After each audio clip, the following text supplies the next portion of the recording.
On 400-plus acres in Torrance County, part working ranch, part Wild West, something changed early Tuesday. Looked inside. The 3 rifles were gone. The pistols were gone. Roy Klaus, or Bighorn, as he's known around the Founders Ranch, started to peek around. We lost approximately $10,000. He and other staff knew right away what was in it, ammunition-wise. That from the ranch house to the storage barn, valuable tools, ammo, and of course those classic guns for the old-fashioned shooting range were stolen by a couple of thieves. By the time I got here, they had left. Gone, yes, but certainly not forgotten. Once it takes a photograph, it sends it to my cell phone. See, just a few weeks ago, the ranch installed a surveillance camera in the barn, and the thieves took that too. And wouldn't you know it, a few hours after the crooks cleaned out the ranch, that camera started snapping away. And they're pictures of our perpetrators inside their house. Not quite a mugshot, but Torrance County deputies say there is little doubt these two are the same two who busted into the ranch. In fact, the camera is still taking pictures, at least a half dozen so far. The hope is they lead to a break in the case. We don't like to see weapons out in the wrong hands. Which could make all the difference. Firefighters with Bernalillo County and Los Ranchos raced to pump out the standing water nearly 4 inches deep from the backyard of Glenda Gray's home. I had about 4 inches all through my yard, and it probably came down in about 30 minutes time. Glenda Gray's dish rags, mop, and bucket were no match for the flash flood. We're working as fast as we can, but we would have never been able to have stopped everything if it hadn't been for the fire department. Firefighters brought in sandbags to protect her home and quickly went to work. But take a look at what they were up against. This was Second and Montano in the same area. For a while, Mother Nature showed no mercy. We've never had this in our neighborhood. We've lived here for 20 years, and this is the first time that we've had it like this. And it was the same in many areas of the city. Rain falling too fast to drain away. And back at Glenda Gray's, it took an hour for firefighters to pump out the water and divert it to a nearby park. I'm so excited for her because nothing got damaged in her home, and the guys did an awesome job. And in the end, Glenda Gray breathed a sigh of relief as she closed her door to a dry home. Bullies don't mess with 10-year-old Natalie Poulin. Because I know judo, kickboxing. She's seen other kids picked on in her 5th grade class. Pretty much see them being thrown on the floor. But every punch with her purple gloves makes her that much stronger and ready to stand if a bully approaches. Well, I don't think that's right to be punching or kicking someone for no apparent reason. Let me see your hands.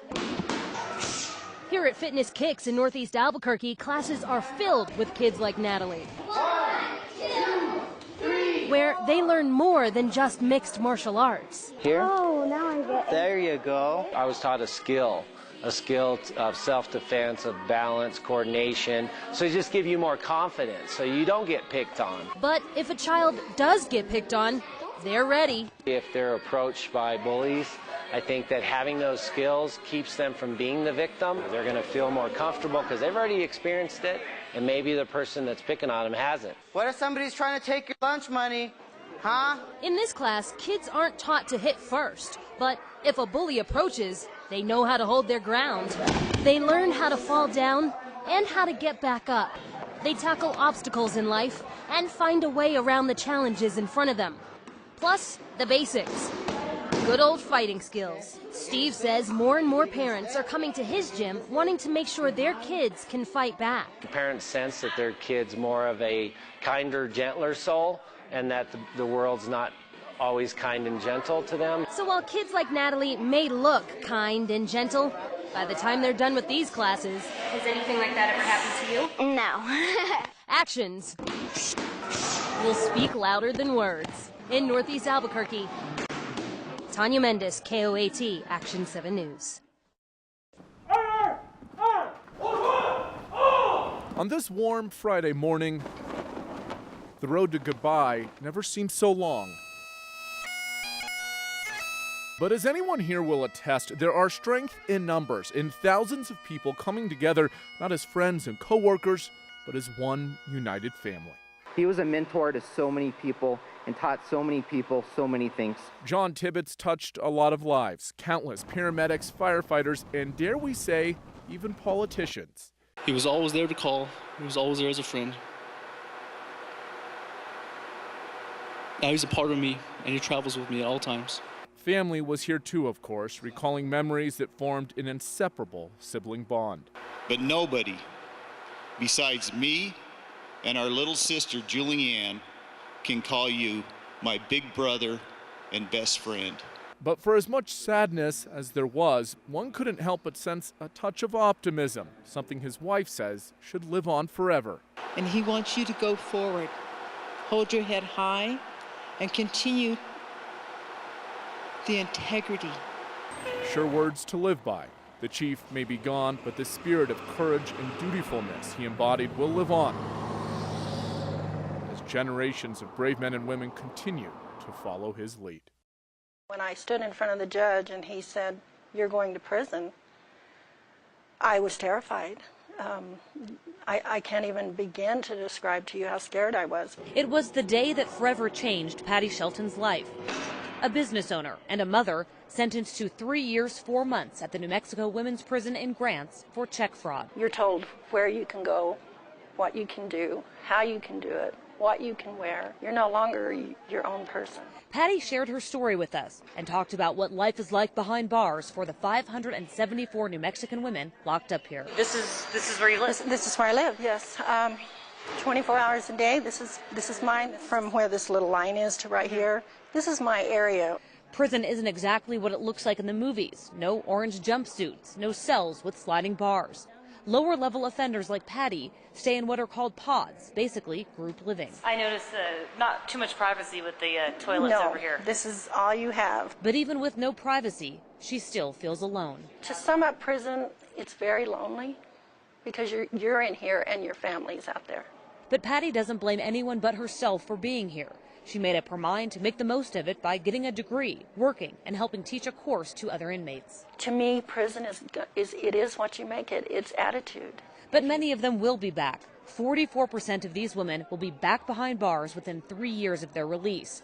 Their average age is just 32, and about 2/3 are mothers, many of them victims of physical or sexual abuse. 90% are here for drugs or drug-related crime. Come here, Trin. Bryn Arnold is in that group, hooked on heroin when she was just a teenager. But she too is turning her life around, working with the Healing Hearts program, training dogs for adoption. Good girl, Trin. They help us to heal while we're helping them to heal. She plans to work for a dog groomer when she's released next month. Is there anything else you wanted to tell our viewers?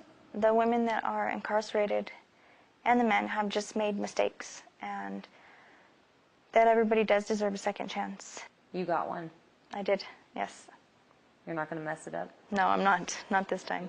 But the biggest message these women want you to take away: don't come here in the first place. By sharing my story, if I can keep one woman from ever coming to prison, then I've done what I set out to do, because there's a better life out there, and this is no way to live.